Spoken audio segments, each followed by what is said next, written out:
the non-park, to provide Hong Kong citizens the right to the city. It's a scheme and prototype that helped establish a truly public space through acquiring underperformed privatised land, using landslide protection as cover. By reading power through government-owned and funded parks, the thesis argues that colonial power, whether Britain or China, have always used the public parks as tools to colonize culture and identity on Hong Kong. The project is a park by Hong Kong and for Hong Kong that question the true form of public space that allow Hong Kong identity to emerge through its occupation.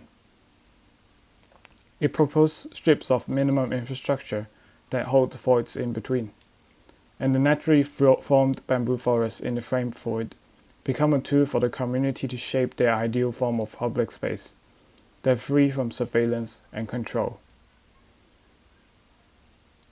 In Hong Kong, the hard control on citizens through park is obvious.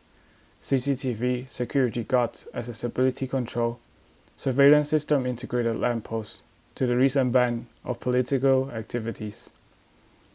Public parks in Hong Kong can be defined into two systems. They are different in terms of design, materiality, activities amount, and even naming.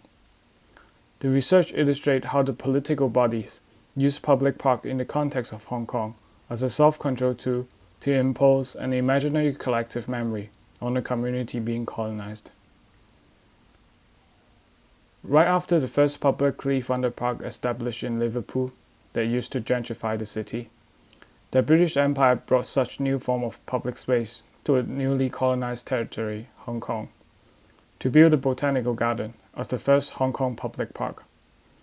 The garden, not only as the laboratory of test planting species, but also the park itself, is an experiment in using park as cultural imposing tool in the colony.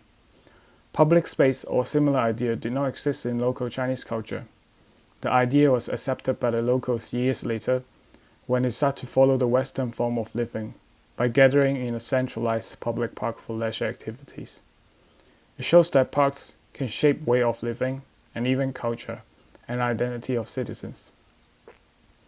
The parkscape of Hong Kong can then be divided into three periods according to the imaginary political identity that the governing power want to impose on Hong Kong citizens. The indicative park of the first British period that wants to strengthen Hong Kong identity as part of British Empire is Victoria Park in 1957. As built on reclaimed land, all design elements of a British public park was able to implant and clearly visible. The design of the park imposed the idea of using public lawn and discussing politics publicly to the citizens' way of living. Followed by the second British and Chinese hybrid period, want Hong Kong to be identified as a unique territory that benefit both sides, is the Kowloon War City Park in 1995. The site was a non-governed Chinese land in British territory, so they both agreed to replace it with a park around the handover of Hong Kong. The design of the park, halfway in British park style, the other half in traditional Chinese garden design. These park gardens elements fully represented the idea they wanted to colonize on the citizens. For the third Chinese identity period, wants Hong Kong to be identified as part of China, is the Nanyang Park in 2001. As designed and operated by Chinese Buddhism organization, the design followed traditional garden from East China. It is separated from outside and curated route with thick plantation. Such design tried to emphasize that Hong Kong and China share the same cultural heritage, even though those type of garden only exist in East China but not South China where Hong Kong located. These publicly funded, government-owned, heavily controlled space are defined as the most public space in Hong Kong from the development document. After protesters occupied the highway in 2014, the definition of public space started to change and inspire different forms of occupying truly public space, from occupying for personal leisure, to perform, business, to test out the idea of pedestrian district. During the anti-national security law protests in 2019, public space became much more important. Occupied to discuss politics and protest tactics, and to play documentary movie that the government banned in cinema. Yet, most of them are temporary, as they need to be agreed by the government, or the government have not reacted yet. But what if we occupy the private space, like occupying the ground floor of a private office building during weekend, as long as it was consent by the property owner? But after the 2019 protests failed, the national security law was introduced on 2020 and added to the new ground lease. After the existing lease expire and renew, there won't be any private space that are free from government surveillance and control. The act of acquiring a communally owned land, not a protected land for anti-government activity, but a truly public space that are free from policing and controlling, is necessary and urgent. Nguyen Park consists of 3 stages. First stage of the proposal illustrates how to occupy the land by crowdfunding and landslide protection. The crowdfunding need to be fast, so the purchase of land can be finished before the government react. By referencing the protesters' way of spreading news, the main promotion method is a single-page message manifest and simple posters that can be printed out but also sent through messaging apps. Later stage of the proposal illustrate how to inhabit the land with participatory design and maintenance. First, we need to decide which land to buy. In Hong Kong, 60% of land are hilly topography. Lots of artificial steep slopes are formed during the development to maximize flat land to build on. As part of the land contract, public space are required in private development.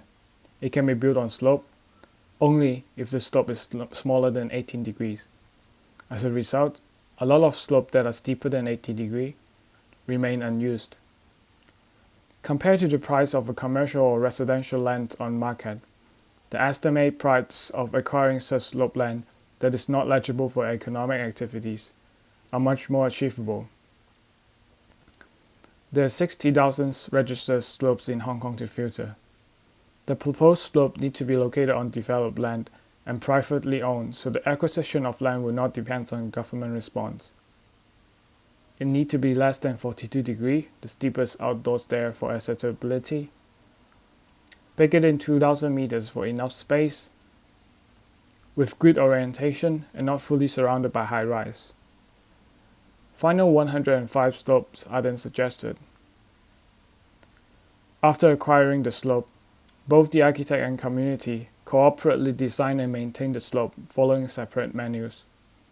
As an example, these slopes' original topography is uneven and gentle back in 1940s. The topography was altered for developments on the slope crest and toe. The smooth and steep slopes bring out the landslide problem. With referencing the original topography does allow the soil to absorb the water overflow while providing inhabitable landscape. And considering site conditions, such as accessibility and entrance, the existing topography is redesigned by the architects following the architect menu. The community then joined to modify the topography following their menus. The modified topography direct water overflow to the city drainage system, while the barrier designed by the architects stopped the debris. The distance between the barrier referenced the street width that Hong Kong citizens used to occupy. The shape is then modified following the topography to allow larger potential activities that is safe from water overflow. The barrier are built one batch at a time, so they won't deteriorate at the same time, which allow the community to repair them one by one. Essential infrastructure of a park, like toilet, kiosks, and shelter, are put inside the barrier.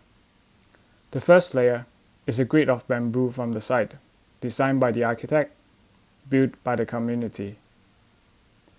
Secondly, inserted infrastructure cube, designed and built by professional. And third, combination of plantation and mesh barrier, built and maintained by the community to form a protection of landslide. From this point, the community start to take over the maintenance and the further design of the Nguyen Park from the architects, step by step following the menus. From preparing the site to plant the first batch of bamboo, to maintain and take care of other native species as they spread around. Community can start to occupy the cube, and the land in between in ways they want. Following the community's menu, members hold meetings to agree on communal space design. Bamboo can be cut down to free space. Everyone can come up with idea of space design they want on the meeting. Some space on top of the slope provide views towards the main road, while the thick bamboo forests form a barrier that isolates the park from outside.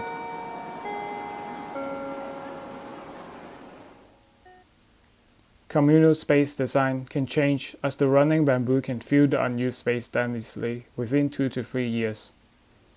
As the grid followed bamboo scaffolding structure, the cut-out bamboo can be used to repair and even extend the structure to integrate with community's design.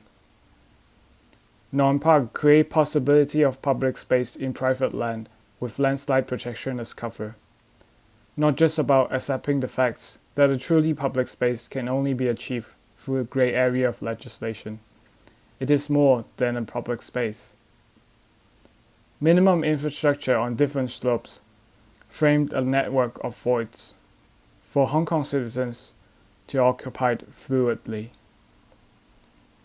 New form of Hong Kong park identity, or even Hong Kong identity, that really belongs to Hong Kong will then be able to start emerging and established.